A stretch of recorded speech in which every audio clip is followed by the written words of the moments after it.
नमस्ते बच्चों, कैसे हैं आप सब। आज हम कक्षा 11 के हिंदी साहित्य की पाठ्य पुस्तक अंतरा से नागार्जुन का अध्ययन करेंगे, जिनकी कविता है बादल को घिरते देखा है। उसका हम भावार्थ करेंगे। सबसे पहले मैं कवि परिचय पढ़ देती हूँ। नागार्जुन जी का जन्म सन 1911 में हुआ था और उनकी मृत्यु 1998 में हुई। तरौनी गांव, जिला मधुबनी, बिहार के निवासी नागार्जुन का जन्म अपने ननिहाल सतलखा, जिला दरभंगा, बिहार में हुआ था। उनका मूल नाम वैद्यनाथ मिश्र था। नागार्जुन की प्रारंभिक शिक्षा स्थानीय संस्कृत पाठशाला में हुई। मतलब उनकी प्रारंभिक शिक्षा जहाँ उनका जन्म हुआ या जहाँ वे रहते थे वहीं की स्थानीय मतलब उसी स्थान की संस्कृत पाठशाला में हुई। बाद में इस निमित्त पढ़ाई के लिए वाराणसी और कोलकाता भी गई। सन 1936 में वे श्रीलंका गए और वहीं बौद्ध धर्म में दीक्षित हुए। सन 1938 में वे स्वदेश लौट आए। फक्कड़पन और घुमक्कड़ी उनके जीवन की प्रमुख विशेषता रही। फक्कड़पन मतलब मस्त मौलापन और घुमक्कड़ी माने बहुत यात्राएं करना, बहुत घूमना उनके जीवन की खूबियाँ रही, विशेषता रही। उन्होंने कई बार संपूर्ण भारत का भ्रमण किया, मतलब पूरे देश का भ्रमण भी उन्होंने कई बार किया। राजनीतिक कार्यकलापों के कारण कई बार उन्हें जेल भी जाना पड़ा। मतलब राजनीति में भी वे सक्रिय भूमिका निभाते थे और इस वजह से उन्हें कई बार जेल भी जाना पड़ा। सन 1935 में उन्होंने दीपक मासिक जो पत्रिका थी और 1942-43 में विश्व बंधु साप्ताहिक पत्रिका, मासिक पत्रिका महीने में एक बार छपने वाली और साप्ताहिक मतलब प्रति सप्ताह निकलने वाली पत्रिका का संपादन किया। अपनी मातृभाषा मैथिली में वे यात्री नाम से रचना करते थे। मतलब मातृभाषा मैथिली में जब वे लिखते थे तो अपना नाम उसमें यात्री लिखते थे। मतलब यात्री नाम से वो अपना लेखन मैथिली भाषा में करते थे। मैथिली में नवीन भावबोध की रचनाओं का प्रारंभ उनके महत्वपूर्ण कविता संग्रह चित्रा से माना जाता है। नागार्जुन ने संस्कृत और बांग्ला में भी काव्य रचना की है। लोक जीवन, प्रकृति और समकालीन राजनीति उनकी रचनाओं के मुख्य विषय रहे हैं। मतलब उनकी कविताएं, उनकी रचनाएं लोक जीवन, प्रकृति और समकालीन मतलब तत्कालीन राजनीति से संबंधित रही है।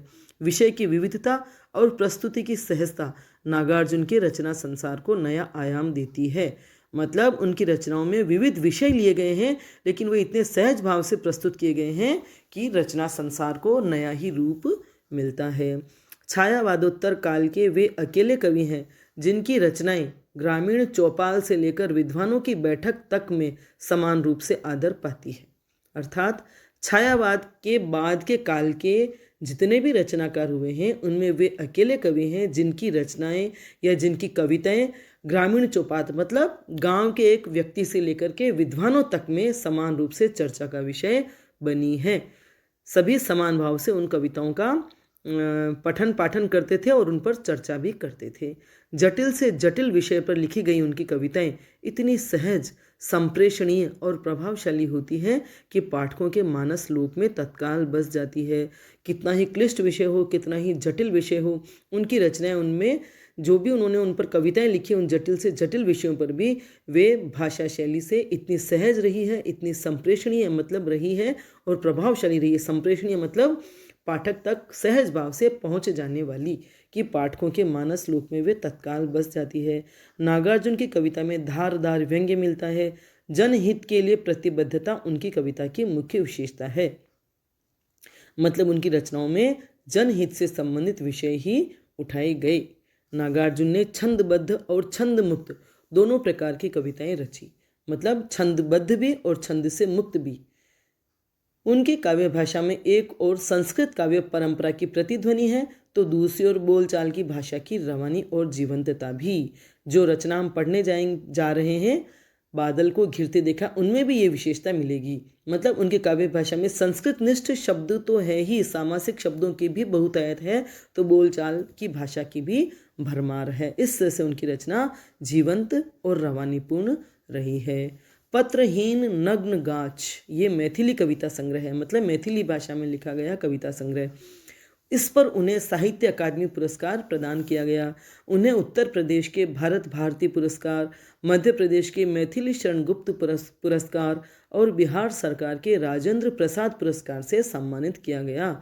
उन्हें दिल्ली की हिंदी अकादमी का शिखर सम्मान भी मिला। तो इस प्रकार उन्हें उनकी रचनाओं पर नाना प्रकार से और कई राज्यों के पुरस्कार मिले।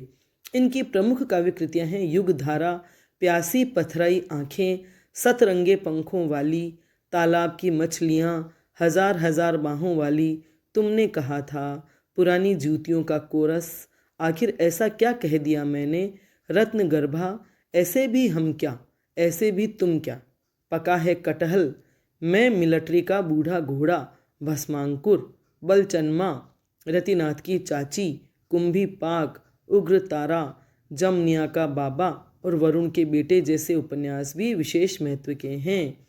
उनकी समस्त रचनाएं नागार्जुन रचनावली के 7 खंडों में संकलित है। ये बलचन्मा, रतिनाथ की चाची, कुंभी पाक वगैरह उनके उपन्यास हैं। यहाँ उनकी बादल को घिरते देखा है कविता संकलित की गई है। मतलब अंतरा पाठ्य पुस्तक में बादल को घिरते देखा कविता ली गई है। इस कविता में उन्होंने बादल के कोमल और कठोर दोनों रूपों का वर्णन किया है, जिसमें हिमालय की बर्फीली घाटियों, झीलों, झरनों तथा देवदार के जंगलों के साथ साथ किन्नर किन्नरियों के जीवन का यथार्थ चित्र भी शामिल है। भाव और भाषा की दृष्टि से कविता कालिदास और निराला की परंपरा से जुड़ती है। ठीक है, चलिए आगे। अब हम पढ़ेंगे कविता बादल को घिरते देखा है। शीर्षक भी बहुत ही सुंदर है और कविता भी बहुत सुंदर है, बहुत ही मनमोहक है, बहुत ही भावपूर्ण है। पढ़ती हूँ मैं। अमल धवल गिरी के शिखरों पर बादल को घिरते देखा है, छोटे छोटे मोती जैसे उसके शीतल तुहिन कणों को मानसरोवर के उन स्वर्णिम कमलों पर घिरते देखा है, बादल को घिरते देखा है। शब्दार्थ देख लेते हैं पहले। मल मने गंदगी और ए से विलोम हो गया, मतलब गंदगी से रहित, स्वच्छ। धवल मने सफ़ेद या श्वेत, गिरी मने पहाड़ पर्वत और शिखर मने चोटी। छोटे छोटे मोती जैसे उसके शीतल मने ठंडे, तुहिन मने बर्फ के कणों को मानसरोवर के स्वर्णिम मने सुनहरे कमलों पर गिरते देखा है। छोटे छोटे मोती जैसे यहाँ उपमा अलंकार है। शीतल तुहिन कणों को मोती जैसे बताया गया है। तो कवि कह रहे हैं अमल मने स्वच्छ निर्मल और श्वेत पर्वतों के शिखरों पर मैंने बादलों को घिरते देखा है। मतलब बादलों को छाया हुआ या छाए हुए देखा है पर्वतों पर। वे पर्वत जो बहुत ही स्वच्छ हैं, निर्मल हैं, श्वेत हैं, बर्फ से युक्त हैं, उन पर मैंने बादलों को घिरते देखा है। आप कल्पना कर सकते हैं कि पहाड़ों पर घिरते हुए छाए हुए बादल कितने सुंदर लगते होंगे। छोटे छोटे मोती जैसे उसके शीतल तुहिन कणों को मानसरोवर के उन स्वर्णिम कमलों पर घिरते देखा है। अब यहाँ चाहे तो पहाड़ पर जो गिरी हुई बर्फ होती है उनके कण हो सकते हैं, या उन बादल से बरसने वाली वर्षा की बूंदों के कण।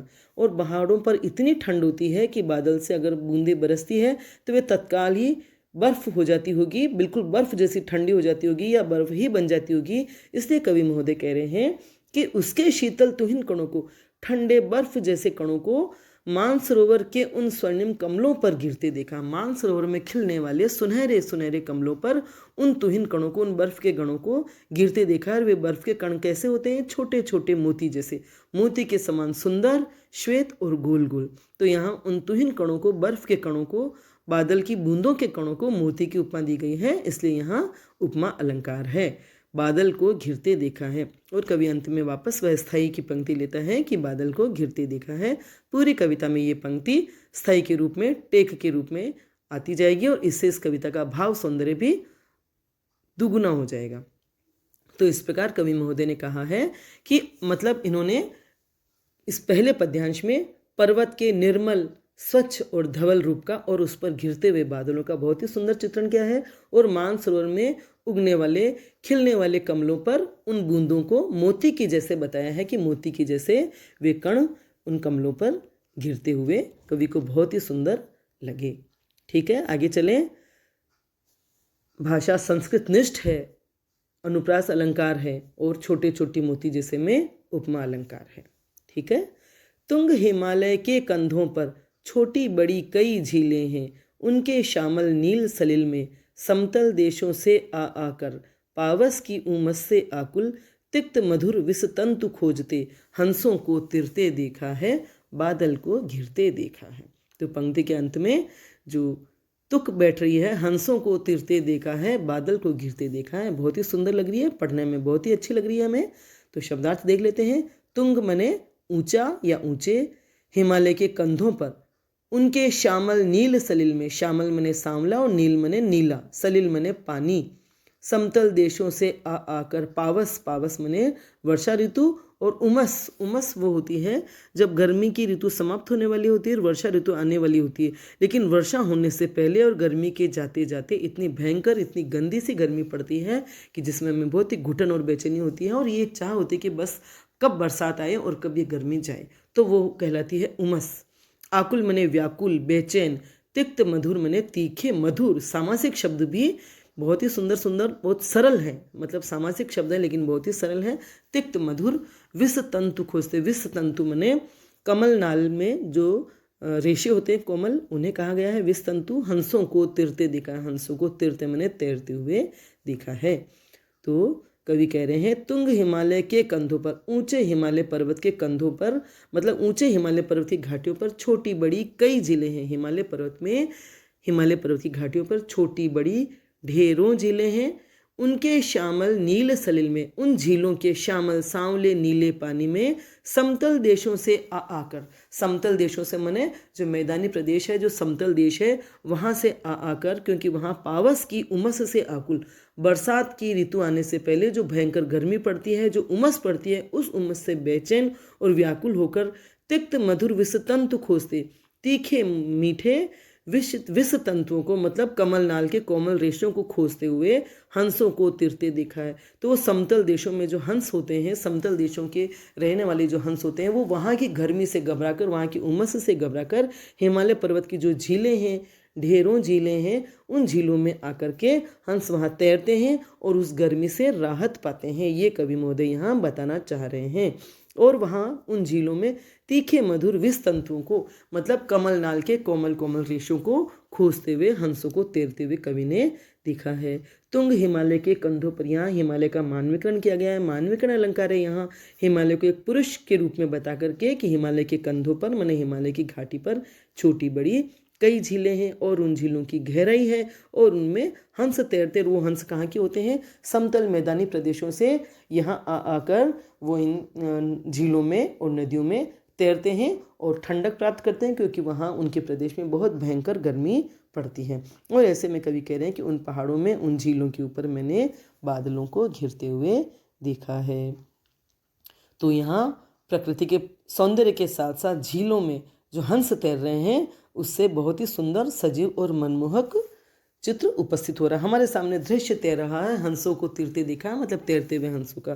तो कवि ने प्रकृति के साथ साथ, प्रकृति चित्रण के साथ साथ और अन्य घटनाओं का भी समावेश किया है। पूरी कविता में कई घटनाएं आएंगी, जैसे कि इसमें हंसों के तैरने वाली बात है कि समतल प्रदेशों से मैदानी प्रदेशों की गर्मी से व्याकुल होकर के हंस इन झीलों में तैरने आते हैं, रहने आते हैं, यहाँ पर वो निवास करने आते हैं ताकि उस गर्मी से राहत पा सके और यहाँ की ठंडी ऋतु का आनंद उठा सके। ठीक है। तो और हिमालय को पुरुष मानकर उसकी घाटियों को कंधों की संज्ञा दी गई है और इस प्रकार यहाँ हिमालय का मानवीकरण किया गया है। मतलब यहाँ मानवीकरण अलंकार का प्रयोग हुआ है। भाषा संस्कृत निष्ठ है, फिर भी प्रसाद गुण से युक्त है, मतलब हमें बहुत ही सहजता से समझ में आ रही है। सामासिक पद है, तिक्त मधुर तत्सम शब्दों का भी प्रयोग हुआ है और तिरते, छोटी बड़ी आदि बोलचाल के शब्दों का भी यहाँ प्रयोग हुआ है। उमस, आ आकर। ठीक है। अनुप्रास अलंकार है ही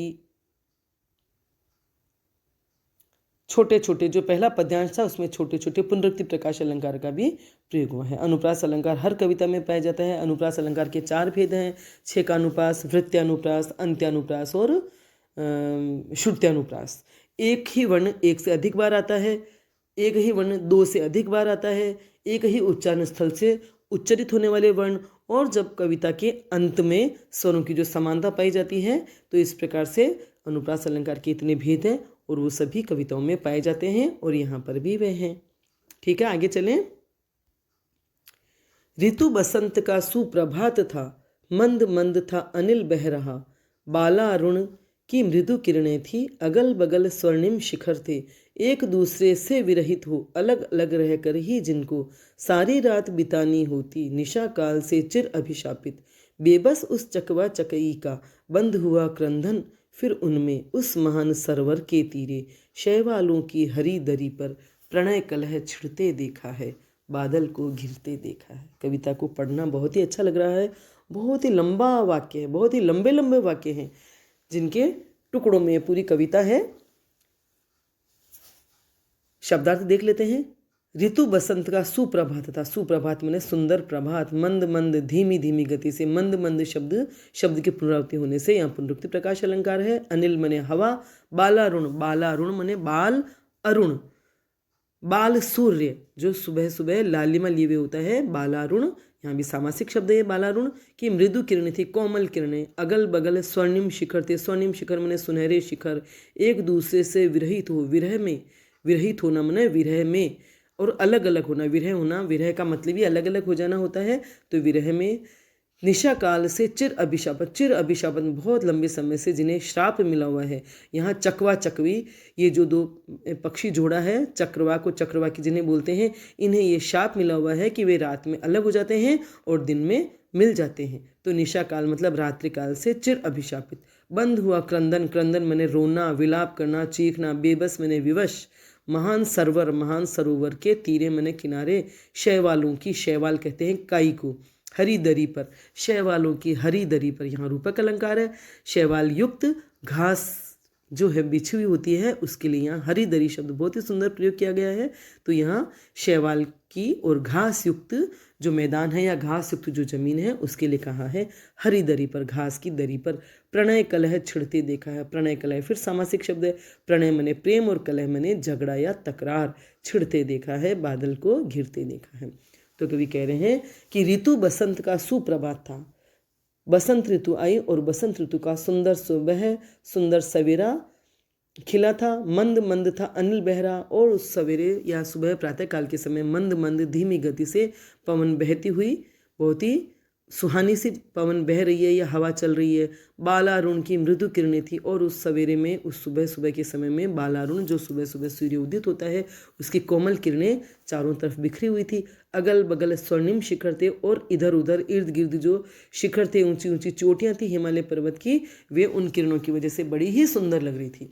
मतलब लालिमा युक्त जो सूर्य सुबह सुबह उगता है उसे बाल सूर्य कहा गया है, और उसकी कोमल मधुर किरणों से जो शिखर थे वे सभी स्वर्णिम सुनहरे लग रहे थे, क्योंकि सुनहरी किरणें उन पर गिर रही थी या छा रही थी, बिखर रही थी, एक दूसरे से विरहित हो। ऐसे में एक दूसरे के विरह में एक दूसरे से अलग अलग रहकर जिन्हें सारी रात बितानी होती थी, कौन? चकवा चकवी पक्षी, उन्हें जिन्हें चिरकाल से श्राप मिला हुआ कि वे रात में अलग होंगे और दिन में मिल जाएंगे, तो वे निशा काल से चिर अभिशापित, पूरी रात जो अलग थे अब सुबह का समय हो गया था, तो बेबस उस चकवा चकई का, तो जो अभिशाप से विवश होकर के, उस शाप से विवश होकर रात्रि भर अलग रहे, उन विवश चकवा चकई का भी अब क्रंदन बंद हो गया। मतलब वो विरह में अलग होकर रोते रहते हैं, रात भर रोते चीखते हैं और विलाप करते हैं, लेकिन अब सुबह होने के साथ ही उनका ये क्रंदन, उनका ये रोना, ये विलाप करना भी बंद हो गया।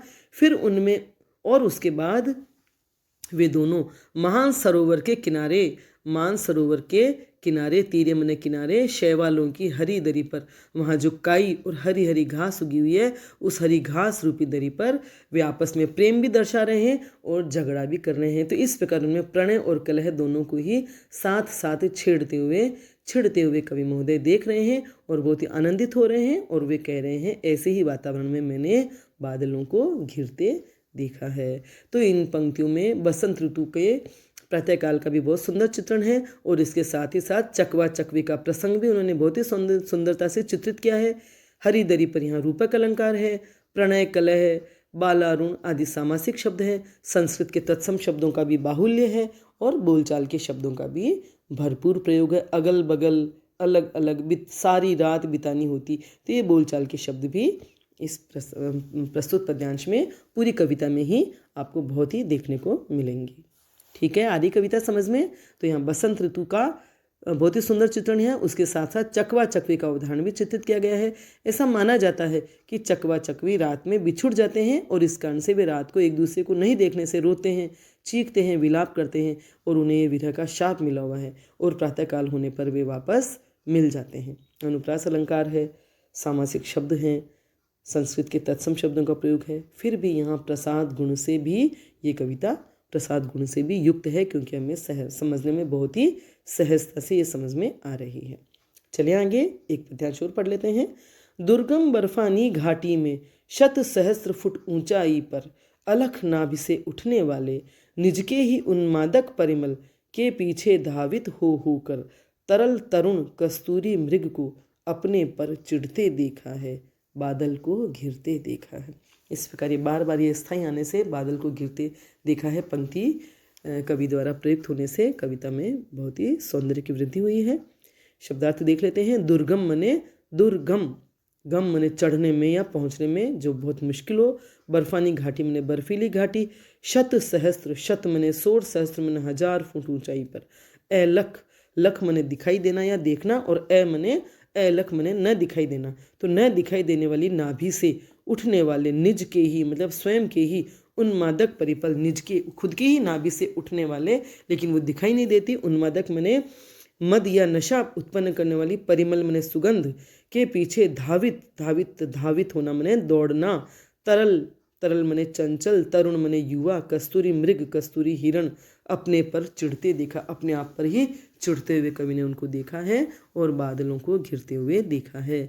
तो इसमें वापस प्रकृति के सौंदर्य के साथ साथ उन्होंने कस्तूरी मृग के प्रसंग को लिया है। इस प्रकार ये पूरी कविता बहुत ही मनमोहक है, भावपूर्ण है और जिज्ञासापूर्ण हो गई है हमारे लिए, क्योंकि अलग अलग पद्यांश में अलग अलग घटनाओं का चित्रण कवि महोदय कर रहे हैं। तो इस प्रकार प्राकृतिक सौंदर्य के साथ साथ कई घटनाओं का समावेश इस कविता में मिलता है। दुर्गम बर्फानी घाटी में शत सहस्त्र फुट ऊंचाई पर, तो वो हिमालय पर्वत की दुर्गम बर्फीली घाटियों में 100,000 की फुट ऊंचाई पर, उन बर्फीली घाटियों में 100,000 फुट ऊंचाई पर अलख नाभि से उठने वाले कस्तूरी मृग जो होते हैं, उन्हें अपनी नाभि से, मतलब जो कस्तूरी मृग होते हैं उनकी नाभि से ही कस्तूरी की खुशबू निकलती रहती है, बहती रहती है और वे हिरण उस खुशबू को पहचान नहीं पाते कि वो उनकी नाभि से ही निकल रही है और उस खुशबू की खोज में वो इधर उधर दौड़ते रहते हैं। तो कवि में ये बता रहे हैं कि अलख नाभि से, अपनी ही नाभि जो दिखाई नहीं देती उस पशु को, हिरण को, अपनी नाभि से जो दिखाई नहीं देती उससे उठने वाली, निज की ही नाभि से उठने वाली, एक नशा उत्पन्न करने वाली, मदमस्त कर देने वाली सुगंध के पीछे वे दौड़ दौड़ करके तरल तरुण युवा और चंचल कस्तूरी हिरण दौड़ते रहते हैं उस खुशबू के पीछे। लेकिन जब उन्हें पता ही नहीं चलता कि ये खुशबू कहाँ से आ रही है तो वो अपने आप पर चिढ़ते हैं और फिर भी दौड़ते रहते हैं। ऐसे में कवि कह रहे हैं कि उनको अपने आप पर कवि ने उनको चिढ़ते हुए देखा है कि वह कस्तूरी मृग खुद कस्तूरी है, खुद के ही नाभि से कस्तूरी की खुशबू आ रही है, बह रही है, लेकिन उस खुशबू को जब ये सूंघते हैं, वो खुशबू उन्हें प्राप्त होती है तो उस खुशबू के स्रोत को ढूंढने के लिए वो इधर उधर दौड़ते रहते हैं, लेकिन उन्हें पता ही नहीं चलता कि ये खुशबू कहाँ से आ रही है, इसलिए वो अपने आप पर चिढ़ जाते हैं। ऐसा होता है ना कि हम कोई काम कर रहे हैं लेकिन हमें उस काम में सफलता नहीं मिली तो हमें खुद पर ही खीज होती है, चिढ़ होती है। तो ऐसे इन हिरणों को खुद पर चिढ़ होती है और ऐसे में कवि ने बादलों को घिरते हुए भी देखा है। ठीक है, तो कवि ने कस्तूरी मृग का उदाहरण देकर के बहुत ही सुंदर प्रसंग उठाया है कि पहाड़ों में कस्तूरी मृग पाए जाते हैं और उनकी नाभि में कस्तूरी होती है, लेकिन वे उसको ढूंढते हुए पूरे पहाड़ों पर दौड़ते रहते हैं। अनुप्रास अलंकार है, सभी जगह अनुप्रास अलंकार आता है। दुर्गम बर्फानी घाटी में शत सहस्त्र अलख नाभि से उन्मादक परिमल धावित होकर तरल तरुण कस्तूरी मृग बादल को घिरते देखा है। एक सुंदर सा बिंब, सुंदर सा चित्र हमारे सामने उपस्थित हो जाता है हिरणों के दौड़ते हुए का। और तत्सम शब्दावली है, संस्कृत निष्ठ भाषा है, साहित्यिक भाषा है, फिर भी प्रसाद गुण से युक्त है। ठीक है, समझ में आ गया आपको कविता? तो आज हम इतना ही अध्ययन करेंगे, शेष कविता अगली बार पढ़ेंगे।